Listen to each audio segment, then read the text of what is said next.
Hari Om. Let us invoke the blessing of Bhagwan. Let us invoke the grace of Pujya Gurudev. And let us invoke Ma Sharada, the Devi of knowledge, so that what we are trying to achieve, what we are trying to gain, and she may show the path to us. Kindly join me in the invocation. Om Shri Ganeshaya Namaha. Om Shri Saraswatyai Namaha. Om Shri Gurubhyo Namaha. Om Sahana Vavatu Sahana Bhunaktu Sahaviryam Karvavahai Tejasvinavadhitamastu ma Vidvishavahai. Om Shanti Shanti Shanti. Hari Om Shri Gurubhyo Namaha. Hari Om. From the past couple of weeks, we have been speaking on what is Satyam and what is Mithyaa. Let us continue the thread of thought. When the Mumukshu inquired this question, what is the mode of inquiry? What is the methodology of inquiry into the truth? The text, Tattva Bodha, said this: Ātmā Satyam Tadanyat Sarvam Mithyeti. Two words became prominent in this statement. The first word which became prominent is Ātmā. Along with that word, there is another word which is connected. It was Satyam. We have explained before, Ātmā means self and self means I. Satyam means Sat, real. The second part, Sarvam Mithyeti, Mithyaa, false. What is false? Sarvam, everything else other than the self is said to be false. We have been thinking and we have been taking up these two words. So, Satyam and Mithyaa, we have been debating. We must understand the exact meaning of these words. And therefore, to understand the exact meaning of the word, we will have to go to the definition of these words. So let us understand first what definition means. I know everyone knows what definition means. When we pick up a dictionary and speak, and when we read a dictionary, it says, yeah, what is definition? Definition is that which explains about the word or about a sentence. Some other definition meaning in the dictionary are that it explains to the reader the exact meaning of the word or sentence in its essence. What Bhagavan Adi Shankaracharya speaks about definition is also wonderful.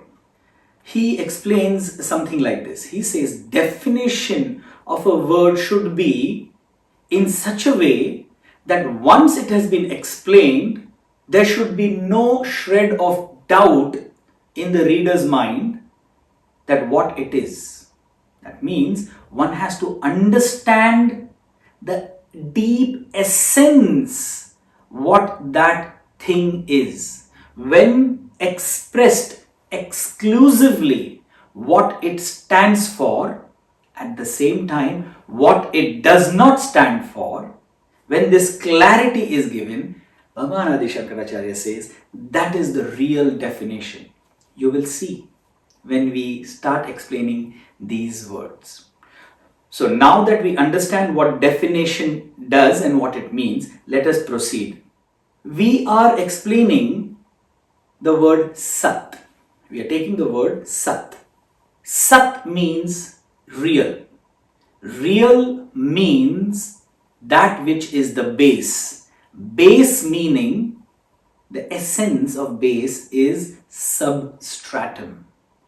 Substratum means that upon which everything else is based upon. You see how crystal clear we are going to it. This is called Sat, real. The second word, which we have not spoken about much, but it is important to speak about it today.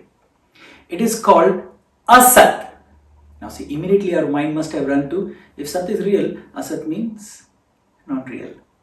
This is where it is very important to understand what is the definition of those words. Asat means non-existent. Non-existent means something which is not there. Something which we have not experienced. We have not seen. We have not heard. Not only us, but no one has heard it in the past.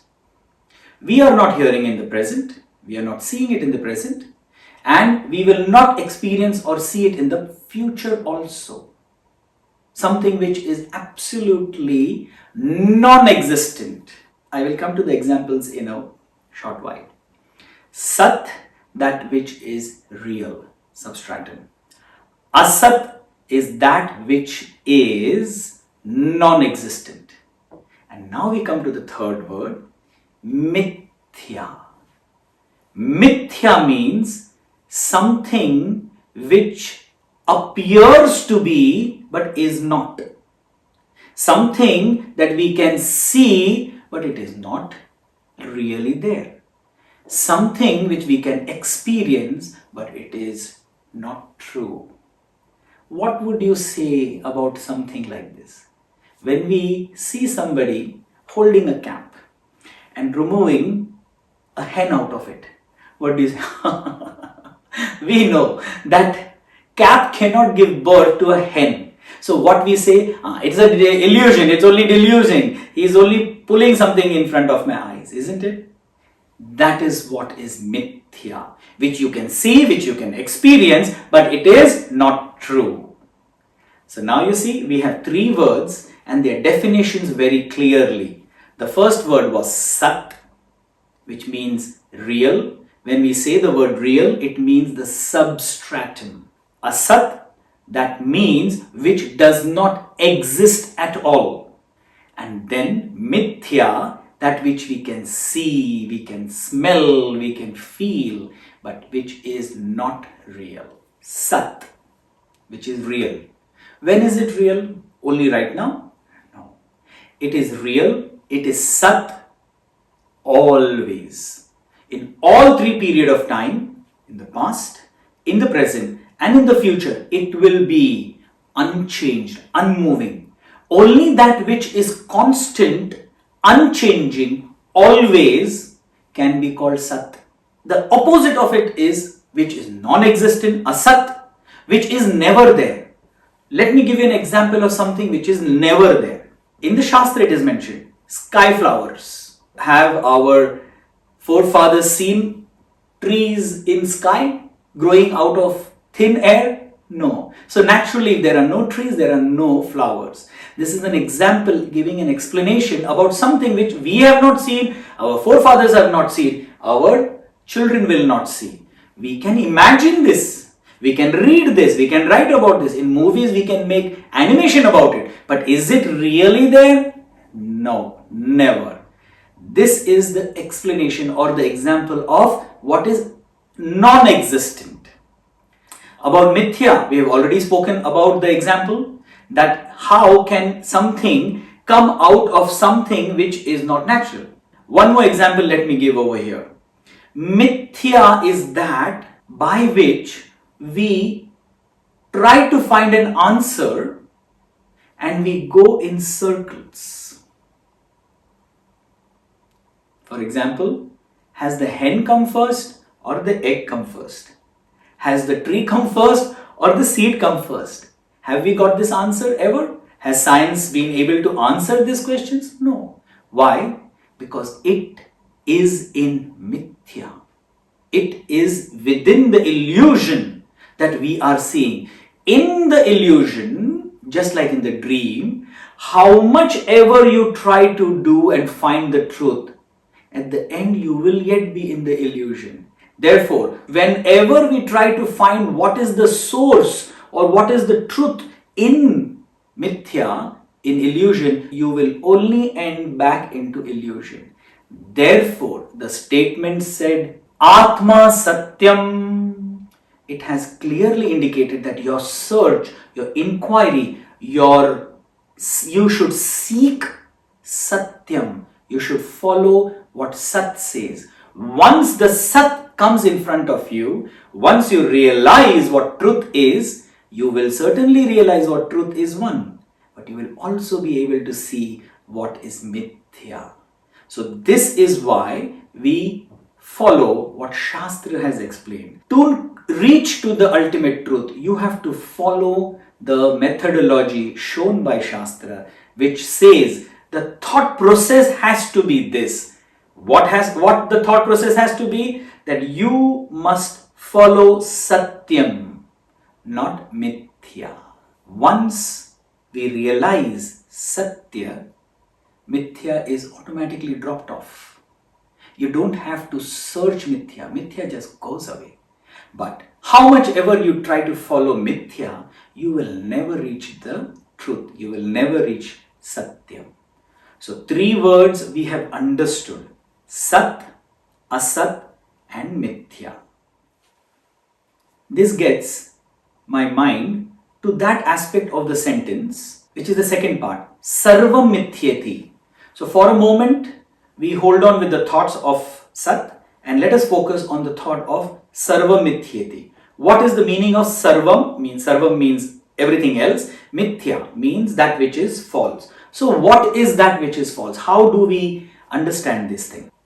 Let us understand how do we understand things in this world. We understand things in 2 ways. One, with the help of our sense organs. This is called as Pratyaksha Jnana. That means you gain knowledge through your eyes when you see, through your ears when you hear, through your senses when you touch, so on and so forth. The 5 organs move out in the world, contact their sense objects and gain the knowledge and send it to the mind. In this way, we can directly experience what it is. This is one way of gaining knowledge in this world. What is the other way? The other way of gaining knowledge is, we call it in Sanskrit as Paroksha Jnana, meaning inference or inferred knowledge. To give you an example, that there is a place in India which is called Kailasha temple. And do you know, this is the only man-made carved out rock face, the largest rock face on the planet Earth, which has been carved from the top to bottom. An entire temple has been carved out. Now, I have given you this information and you would believe me. Why would you not believe me? What is my benefit in lying to anybody? But is this your experience yet? No. You have heard it. You have gained this knowledge through a medium. So this is an extraneous knowledge that has come to you. You can read such kind of knowledge, you can hear from people. But until and unless you go and experience it yourself, it cannot be called as pratyaksha, means direct. It is only paroksha, meaning which is inferred. In these 2 ways we gain knowledge in the world. What does the text say? Whatever knowledge we gain in these 2 ways, it is all the knowledge of Mithya.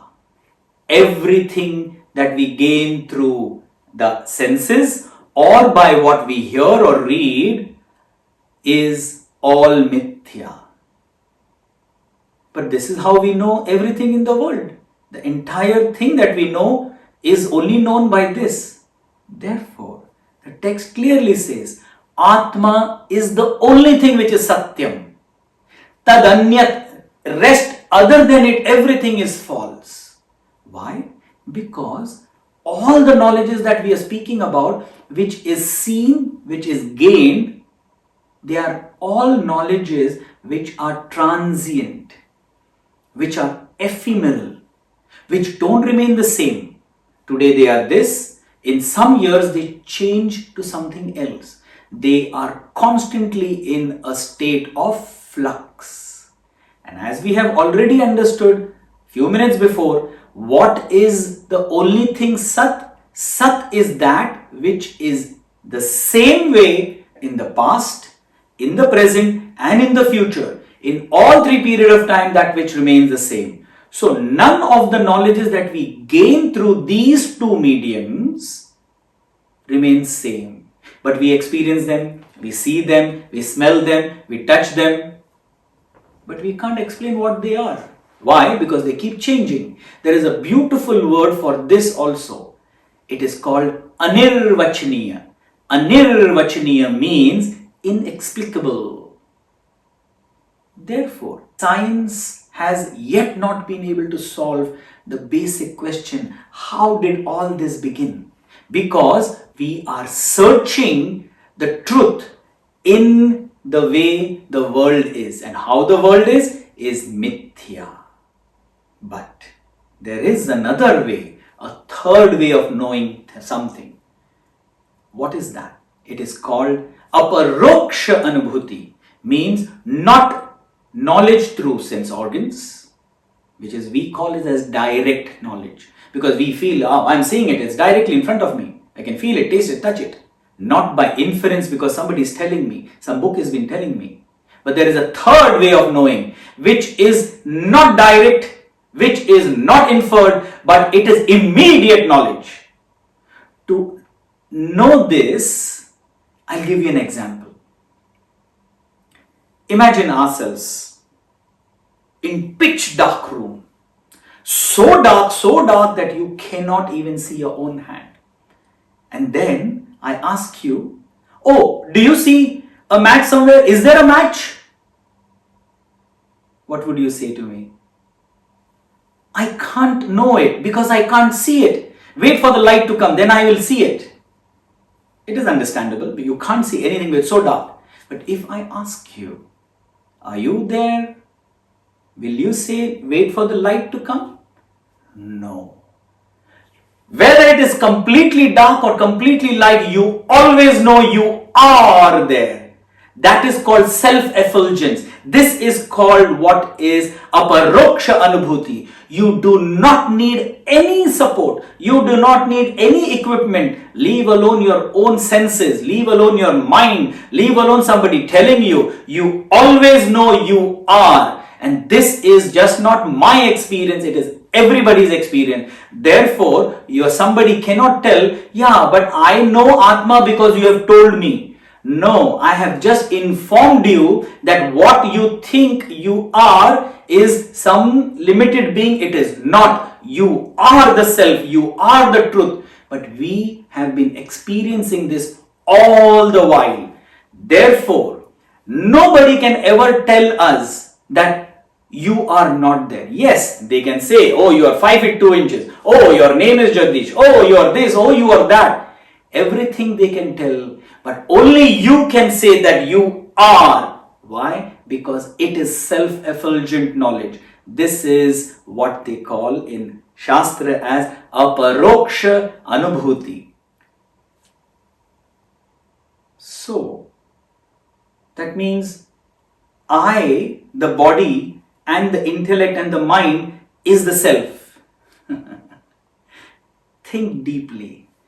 Is that what Satyam means? Is that what Ātmā means? Naturally, then the Mumukshu will have to ask this question. Then what is that Ātmā? Ātmā kaha? And this is exactly the kind of thought the text wanted all the Mumukshus to have. Until and unless this query from within doesn't arise, that what is that Ātmā? That Ātmā or what am I? Who am I? Until and unless this query, this deep-rooted inquiry in your bosom doesn't arise, we cannot move further in this experiment. Why? Because this is no experiment performed in some laboratory. It is performed in you, by you, for you. Therefore, it is completely subjective. Until and unless this inquiry comes within you, that who am I? If I am not the body, if I am not the mind, if I am not the intellect, if I am not the world, then who am I? And this is the mode of inquiry into truth. When this question comes up, Ātmā kaha, the master and the text gives the answer to this question. And it says, in such a beautiful way, I have explained to you the definition aspect of it. It first tells you what it is not. It negates away what all the things that it is not. And then it asserts itself that it is this. This will be taken up in the following session. The entire statement will be explained. Every word will be defined clearly, so clearly that further on there will be no mistaking anything else for the self. The point we spoke today is very subtle. I would like you all to reflect upon these points. Shall we take a Madhya Viram? Shall we end this session with a beautiful invocation? Kindly join me.